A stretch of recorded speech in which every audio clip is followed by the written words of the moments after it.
The Elder Scrolls Online changes with every major update. Morrowind, the Dark Brotherhood, Orsinium, etc. And now, with Update 15 Horns of the Reach just around the corner in August, more changes are coming to the base game. While it'd be hard to top the sweeping changes of Morrowind, Horns of the Reach does make some significant changes to the base game. Let's take a look at what they're changing in this patch that just went live on the PTS earlier this week. As always, we'll stick to the major game changers and important changes, not every nitty-gritty thing. For those of you interested in the full list of changes, please see the patch notes page on the ESO wiki. Note that these are all subject to change before going live. To start, Horns of the Reach set changes. Besides the 6 new sets and 2 Monster Helm sets added with the new dungeons Falkreath Hold and Bloodroot Forge, there have been some major changes to nearly all existing sets. 1, 2, 3, and 4 piece bonuses that contain max magicka health or stamina, weapon or spell critical, physical or spell penetration, or physical or spell resistance have all been altered. Max health, magicka, or stamina has been increased by 13.3%. Weapon critical or spell critical rating has been increased by 55%. Physical or spell resistance has been increased by 13.8%. Physical or spell penetration has been decreased by 22%.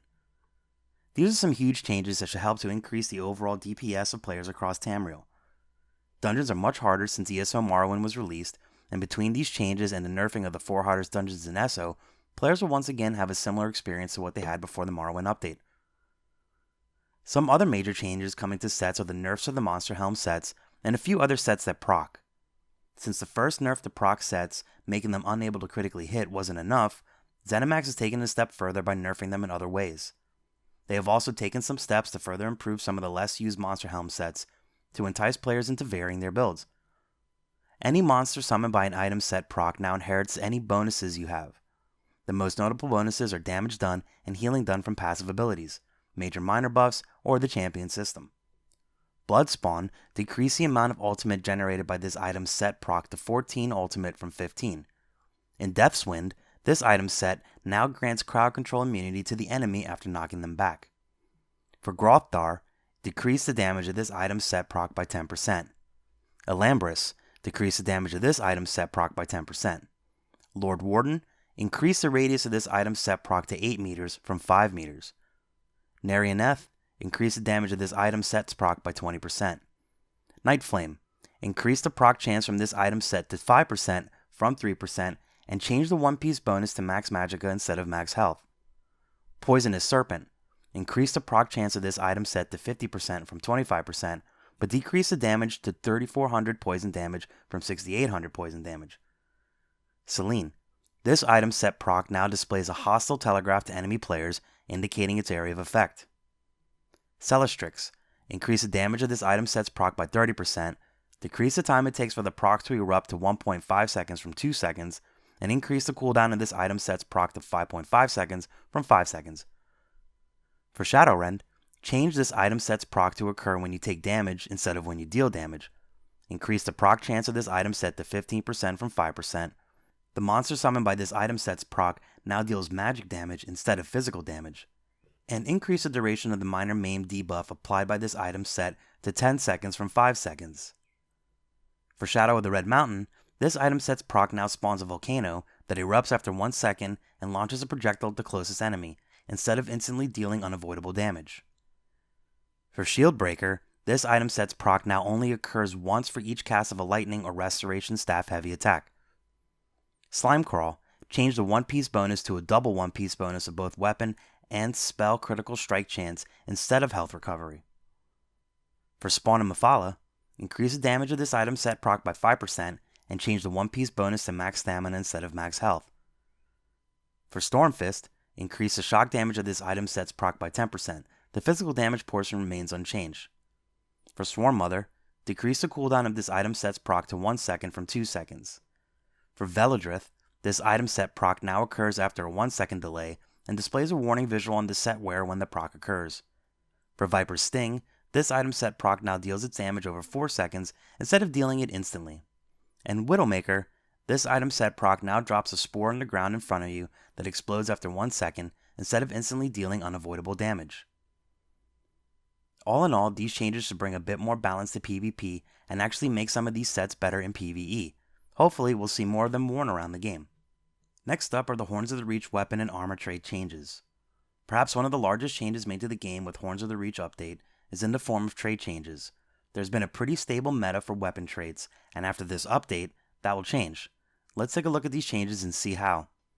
ZeniMax have adjusted the values and bonuses of most weapon traits in the following ways, with the listed values for two-handed gold quality items. Decisive, increase the chance to generate one additional ultimate to 40% from 34%. Defending, reduce the spell and physical resistance granted to 2752 from 5160. Infused, increase the bonus value granted to the applied enchantment to 30% from 20%, and increase the cooldown reduction to the applied enchantment to 50% from 40%. Nirnhorn, increase the bonus of the weapon's damage to 15% from 11%. Powered, increase the bonus to healing done to 9% from 7%. Precise, increase the critical strike chance granted to 9% from 7%. Sharpened, reduce the spell and physical penetration granted to 2752 from 5160. Charge, Intricate, Ornate, and Training remain unchanged. The Prosperous Armor trait has been redesigned to give it a combat function, and now grants 11 health, magicka, and stamina recovery as a gold quality item instead of gold gain. Reduce the damage on the damage health Oblivion weapon enchantment by approximately 6%. And finally, weapon enchantments will no longer proc if the initial attack is dodged.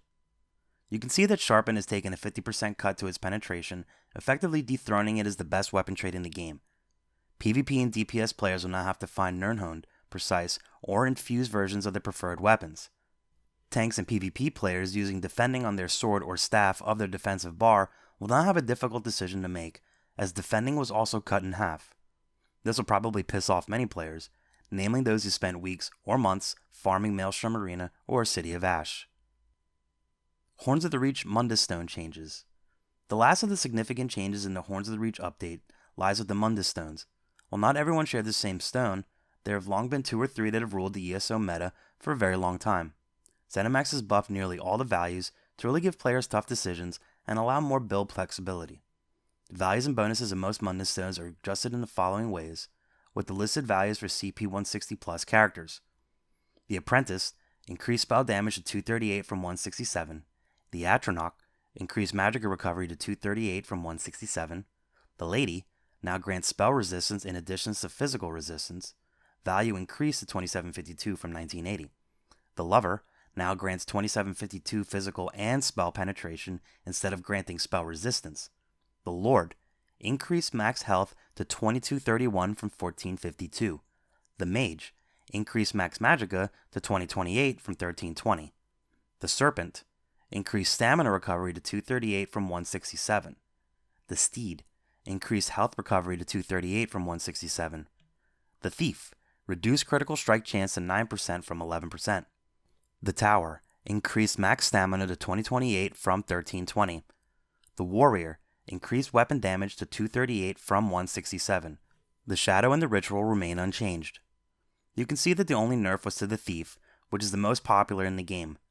Nearly all others were boosted by about 33%, making nearly all of them useful to one build or another. We're excited to play around with these and see what numbers we can come up with. There are a few miscellaneous Horns of the Reach update changes that aren't as huge as those listed above, but did warrant mentioning, so we'll list them here. You can now cancel an active research if you want to start researching something else instead. The item consumed during research initiation will not be refunded. You can now lock or unlock items from the improvement screen. You can also improve locked items, but only if the chance is 100%. Furthermore, you can improve equipped items. Adjusted elemental status effects such as burning or concussion, so they now scale with your max magicka or max stamina, in addition to your spell damage or weapon damage. ZeniMax has adjusted their damage due to this new scaling and should remain relatively unchanged, with an exception to burning, which now deals approximately double the damage of before. Burning now lasts 4 seconds and ticks every 2 seconds, previously lasting 3 seconds and ticking every 1.5 seconds. The total damage ticks remains unchanged. Poison now deals its total damage over 6 seconds, down from 12 seconds. This will make bow users extremely happy. Concussion and chilled secondary effects, minor vulnerability and minor maim, now last 4 seconds, down from 6 seconds and 5 seconds respectively. Summon pets from abilities and item sets now move 10% faster. Dodge rolling now grants immunity to immobilizations when it's used while you're silenced. Major Minor Defile. This debuff now also decreases the enemy's health recovery in addition to decreasing their healing received. This was done to decrease the effectiveness of health recovery builds, which were previously immune to defiling effects. Overall, some of these are just quality of life changes, and others will have a more significant impact, such as the increased speed at which poison ticks and the increased damage that DOTs will now deal. Personally, my Templar is really looking forward to this change, as it should further increase my DPS. Also, health recovery builds will finally have a counter, and dodge rolling now granting immunity to immobilizations, while in silence will help combat groups running negate with encase or talons. If you like what you saw here, be sure to give the video a like and hit subscribe to find out when we drop new content. Thanks for watching.